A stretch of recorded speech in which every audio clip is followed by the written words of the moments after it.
I'd like you to turn with me to Romans chapter 5. And I'm going to read a couple of verses here. It's a passage that needs to be carefully considered in the context of what Paul is trying to say. Now, even before we read the passage, I'm going to tell you the point of Romans chapter 5. What is Paul trying to say? If you read after verse 14 to the end of the chapter, you'll find that he's saying over and over and over, one man brought us into problems, and another man has saved us from those problems. Just to put it in a nutshell, that's what he's saying. One man brought the human race into disaster. And God's plan is to use one man to deliver the human race from disaster. In fact, Paul's effort in this chapter is to show how is it possible, is to answer the question, how is it possible for one person to affect so many people? We say Jesus died and saves us. We say Jesus lives and we receive life. How is it possible for one life to affect 6 billion multiplied by 6,000 years? And the average person will say that is illogical, unreasonable, it doesn't make sense, it's not possible. So Paul sets out to prove his point by proving that one man brought the disaster upon us. We didn't bring it upon ourselves. Now, if he can prove that one man brings us into disaster, it's logical, then one man can bring us out of it. That's what he's trying to prove in this chapter. And if you bear this in mind as we read verses 12 to 14, it gives you a better understanding of how to approach the passage. Let's start with verse 12. He says,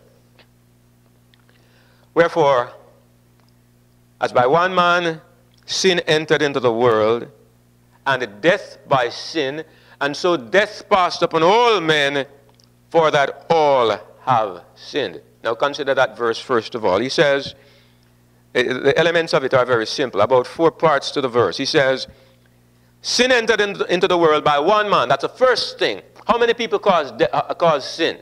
One.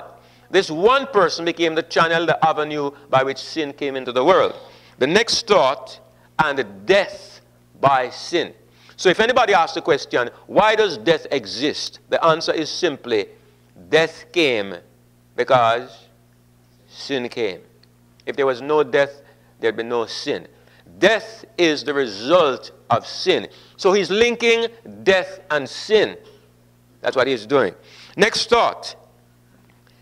And so death passed upon all men. Now, death is linked to sin. And how many men die? All men. So he's here linking sin to all men. So he's saying death passed to all men because all sinned. So the sequence is, one man sinned and brought death. Death passed upon all because all sinned. So it is because of sin. He makes a clear connection in this verse. You can't miss it. And if you miss it, if it doesn't appear obvious to you, we're having a free enough talk tonight that I'll ask you to put up your hand. If it's not clear to you that he's making a connection between sin and death, put up your hand so I can go back over what we just said. But I think it's simple, it's plain. What he's saying is that death and sin are twin brothers. Where sin went, death followed. And he makes the point, one man introduced death to the world. But how did death pass to all men? He says, because all sinned. Now, right at this point, you think, does Paul really mean that? Is that literally true? Now, you have to accept that it is true. Otherwise, you can't accept what he's going to say next.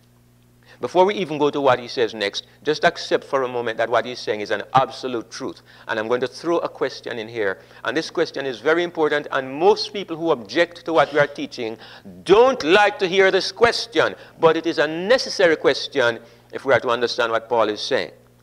According to this verse, why do babies die? Not just because of sin. What does Paul say in the last phrase?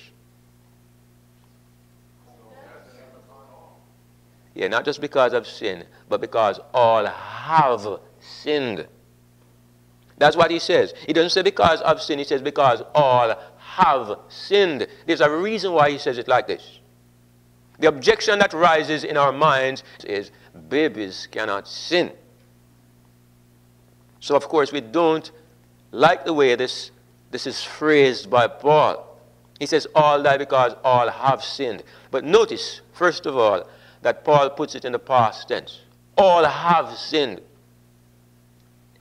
And what becomes obvious, maybe not so obvious yet, but it will become obvious, is that what he's saying is that all have sinned when Adam sinned.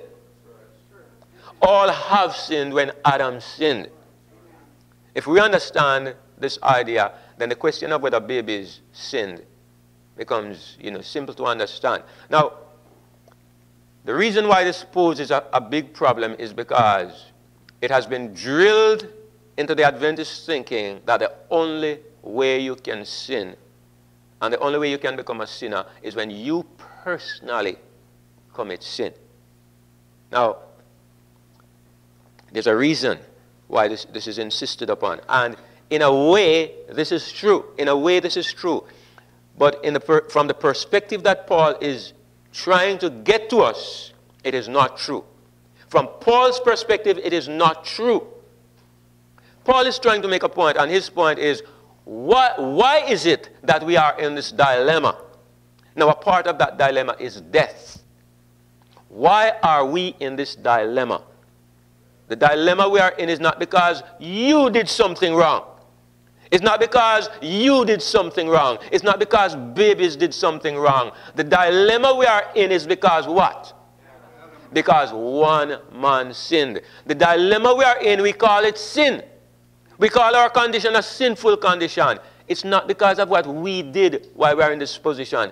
One man brought it upon us. That is his point. Because he's going to go on to show how one man can bring us out of it. If you don't understand the first part, you are going to be just as lost as these poor people who are criticizing, just as lost in your thinking. Because they always tone down what the one man has done to save us, because they first deny what the one man did to condemn us. It's an equation. You unbalance this side has to be unbalanced. You have to get this side right before you can understand this side. And that is what Paul is doing.